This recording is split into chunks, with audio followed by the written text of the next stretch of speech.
Vice President, Evaluator Kenneth, and my fellow guests.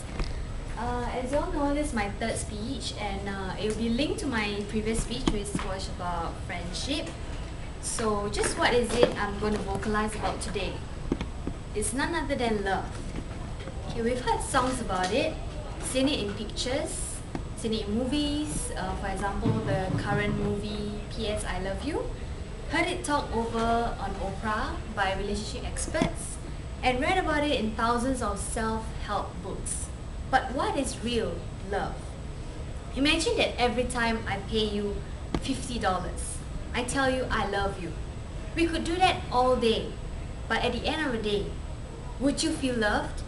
No, because you'd know that I said I love you because you paid me. We simply can't feel fulfilled by love we pay for. We can feel loved only when it is freely, unconditionally given to us. The instant we do anything at all to win the approval or respect of other people, with what we say, what we do, how we look, we are paying for the attention and affection we receive, and we can't feel genuinely loved. So, the new definition of love, real love. There's only one kind of love that can fill us up, make us whole, and give us the happiness that we all want. It's true love. It is unconditional love that we all seek. And somehow, we realize that anything other than that kind of love isn't really love at all. It is an imitation of the real thing. True love is so different from any kind of love.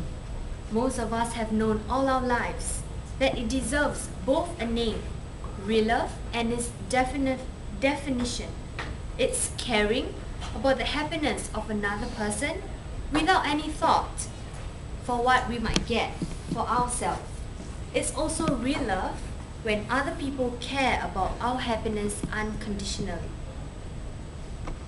We can be certain that we are receiving real love only when we make foolish mistakes, when we fail to do what other people want, and even when we get in their way, but they don't feel disappointed or irritated at us. That is what I call real love. And that love alone has the power to heal all wounds, bind people together, and create relationships quite beyond our present capacity to imagine. So what we do without real love? If we don't have real love in our lives, the resulting emptiness is unbearable. We then compulsively try to fill our emptiness with whatever feels good in the moment. Money, anger, alcohol, drugs, violence, and even power. Anything we use as a substitute for real love becomes a form of imitation love. And although this imitation love feels good for a moment, it never lasts and never gives us the feeling of real love, the exhilarating feeling. Most people spend their entire lives trying to fulfill this emptiness with imitation love, but all they achieve is an ever-deepening frustration, punctuated by brief moments of superficial satisfactions.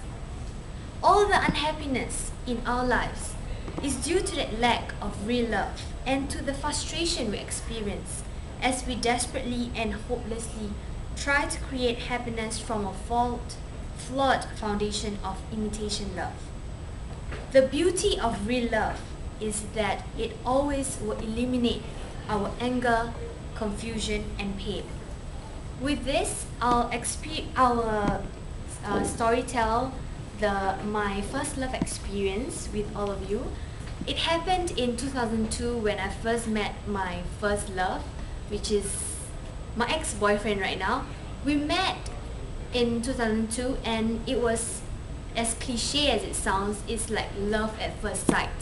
I was staying in Bishan and he was staying somewhere around Bishan, and there was this new park that they built right in the middle of Bishan land. We met there. I was studying there, he was playing soccer there, We exchanged glances, we started texting each other, and then it grew from there. We were so innocent. I was in secondary 3, sec 2 or rather, and he was in sec 5. He was in Home United, and like I mentioned, we exchanged texts, and we were in the same school, we were in the same polytechnic. We were together for 5 years, and even though we were young, I was only 14, 15 at that stage, but there's this feeling that he gave me, this exhilarating feeling. He makes me happy, he does stuff for me, he buys me stuff, he makes my days, and he caught me whenever I fell. But things didn't go our way. We went on separate ways, and right now I'm happy with the person I am right now. So to sum everything up, it's only true to say that we all want to be loved. We think about it, hope for it, fantasize about it, go to great lengths to achieve it, and feel that our lives are incomplete without it. What is this? It's real love.